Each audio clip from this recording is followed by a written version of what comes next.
Guys अगर आपका YouTube पे चैनल है तो ये तो आपको पता ही होगा कि जब आपके 1 लाख यानी कि 0.1 मिलियन सब्सक्राइबर्स हो जाते हैं तो आपको सिल्वर प्ले बटन दिया जाता है। 1 मिलियन सब्सक्राइबर्स पे आपको गोल्डन प्ले बटन दिया जाता है।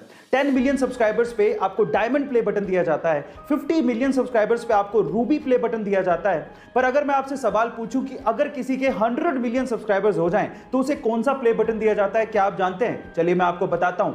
100 मिलियन सब्सक्राइबर्स पे रेड डायमंड प्ले बटन दिया जाता है, जो कि आज पूरी ही दुनिया में सिर्फ 4 YouTube चैनल्स को मिला है, जिसमें से 2 YouTube चैनल इंडिया के हैं। उनमें से सबसे पहले आता है टी सीरीज, दूसरे नंबर पे है PewDiePie, तीसरे नंबर पे है कोकोमेलन और चौथे नंबर पे है सेट इंडिया।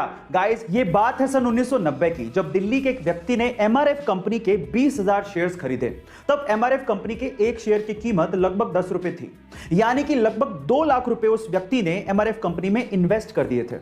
उसके बाद वो पैरालाइज्ड हो गए और लगभग 10 साल उन्हें रिकवर करने में लग गए। लेकिन 10 साल बाद जब उन्होंने MRF के 20,000 शेयर्स की बात अपने पोते को बताई और जब पोते ने पता लगाया तो वो ये सुन के हैरान रह गया कि जो 20,000 शेयर्स उन्होंने लगभग 2 लाख रुपए में खरीदे थे, तब उनकी कीमत 130 करोड़ रुपए हो चुकी थी और आज के वक्त उन 20,000 शेयर्स की कीमत लगभग 160 करोड़ रुपए हो चुकी है। गाइस इसको कहते हैं इन्वेस्टमेंट की पावर। हम मिडिल क्लास लोग ज्यादातर अपनी सेविंग्स को या तो FD में या RD में रखते हैं, लेकिन अगर उसका 10 या 20% हिस्सा भी हम लोग इन्वेस्ट कर दें तो शायद हमारे वारे न्यारे हो जाएं। तो आज ही इन्वेस्टमेंट शुरू करिए, लिंक डिस्क्रिप्शन बॉक्स में गिवन है। एक बार एक व्यक्ति भगवा चोला पहन के ट्रेन से जा रहा था। उसके सामने 2 अंग्रेज औरतें बैठी थी जो कि उसका भगवा चोला देख के उसका मजाक उड़ा रही थी। अचानक से दोनों अंग्रेज औरतों की नजर उस व्यक्ति के हाथ की घड़ी पे पड़ गई, जो कि थोड़ी महंगी लग रही थी। तो उन अंग्रेज औरतों ने सोचा कि क्यों ना इसे लूट लिया जाए। उन दोनों अंग्रेज औरतों ने इस व्यक्ति से कहा कि तुम हमें ये घड़ी दे दो, अदरवाइज हम लोग पुलिस को बुलाएंगे और ये कहेंगे कि तुम हमसे बदतमीजी कर रहे थे। उस व्यक्ति ने बात सुन के भी अनसुनी कर दी और ऐसे रिएक्ट किया कि उसे जैसे सुनाई ही नहीं देता। फिर उन दोनों औरतों ने उसे इशारों से समझाया, पर वो तब भी नहीं समझा।